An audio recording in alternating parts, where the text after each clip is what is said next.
السلام علیکم میرے دوستو، آج میں آپ کے لیے لے کر آیا ہوں ایک خوبصورت قصہ۔ بیٹھ کر سنا ہے، آپ کو مزہ آئے گا۔ تو شروع کرتے ہیں۔ ایک زمانے میں ایک عظیم بادشاہ تھا۔ اس بادشاہ کی دو بیویاں تھیں۔ بڑی بیوی کا نام مارخ تھا اور چھوٹی بیوی کا نام گلنار تھا۔ مارخ نہایت شریف، نیک اور نرم دل عورت تھی۔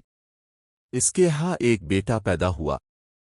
اس کا چہرہ چاند کی طرح روشن تھا، اسی وجہ سے اس کا نام چاند رکھا گیا۔ دوسری طرف گلنار کے ہاں ایک بیٹا پیدا ہوا جس کا نام تارا رکھا گیا۔ تارا رنگت میں سیاہ تھا اور چہرے میں چاند جیسی چمک نہ تھی۔ بادشاہ گلنار سے بے حد محبت کرتا تھا۔ اسی محبت نے گلنار کے دل میں غرور اور حسد پیدا کر دیا تھا۔ چاند بڑا ہو گیا تو سب اسے دیکھ کر تعریف کرتے تھے کہ کتنا خوبصورت لڑکا ہے۔ یہ باتیں گلنار کے دل میں آگ لگا دیتی تھیں۔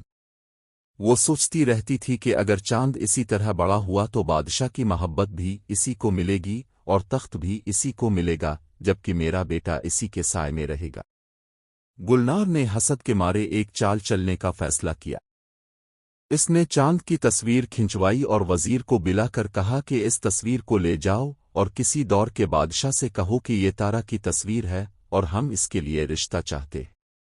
وزیر یہ سوچ کر کہ یہ بادشاہ کا حکم ہے، سفر پر روانہ ہوا۔ وزیر ایک دور کے شہر پہنچا جہاں ایک نیک دل بادشاہ رہتا تھا۔ اس کی ایک بے حد حسین بیٹی تھی۔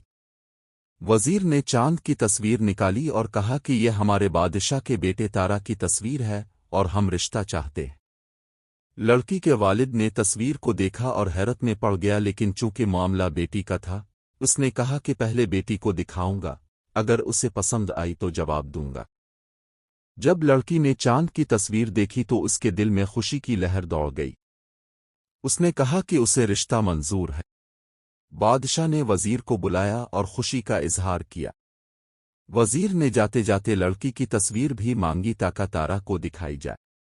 لڑکی کی تصویر وزیر نے تارا کو دکھائی۔ تارا تصویر دیکھ کر خوشی سے بھول گیا کہ وہ خود کیسا دکھتا ہے۔ اسے یقین نہیں ہو رہا تھا کہ اسے اتنی خوبصورت لڑکی مل رہی ہے۔ ادھر مارخ کو باتوں باتوں میں معلوم ہوا کہ چاند کی تصویر کھینچ کر اسے تارا کا ظاہر کیا جا رہا ہے۔ یہ سن کر وہ رو پڑی کہ میرے بیٹے کی خوبصورتی کو کسی اور کے نام پر کیوں بیچا جا رہا ہے۔ جب یہ بات گلنار کو پتہ چلی تو اس نے حسد میں بھر کر بادشاہ کے کان بھرے اور کہا کہ مارخ اچھی عورت نہیں، اسے شہر سے باہر نکال دے۔ بادشاہ، جس کی آنکھوں پر گلنار کا جادو چڑھا ہوا تھا، اس نے غصے میں آ کر فیصلہ سنایا کہ مارخ اور چاند کو اس شہر میں رہنے کی اجازت نہیں۔ مارخ نے صبر سے بادشاہ کی بات سنی۔ وہ بولی کہ ہم چلے جائیں گے، ہمیں شکایت نہیں، مگر میرے بیٹے کا جو حق بنتا ہے وہ ضرور دے۔ بادشاہ نے تلوار، سفید گھوڑا اور اتنے سکے اٹھانے کی اجازت دی جتنے وہ اٹھا سکتی تھی۔ چاند نے وہی کیا جو ماں نے بتایا۔ سکہ بھی اٹھایا، تلوار بھی لی، سفید گھوڑا لیا اور ماں کے ساتھ رخصت ہوا۔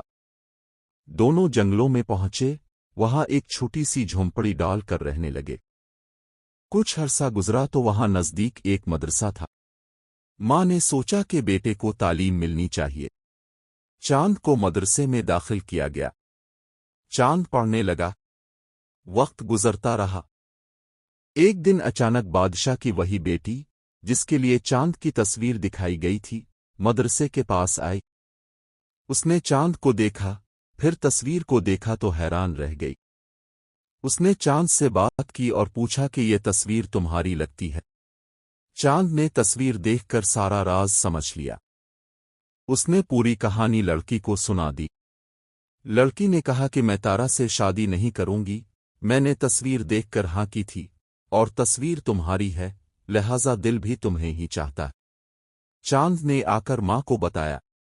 ماں بہت خوش ہوئی اور استاد کو بھی کچھ تحفے دینے لگی۔ استاد چونکہ عام بچوں کے والدین سے کچھ نہ لیتا تھا، اس لیے چاند پر زیادہ توجہ دینے لگا۔ چاند اور لڑکی ایک دوسرے کو پسند کرنے لگے۔ دونوں نے سوچا کہ جب کبھی لڑکی کی شادی کی تاریخ طے ہوگی، دونوں بھاگ جائیں گے۔ آخر ایک دن شادی کا پیغام آ گیا۔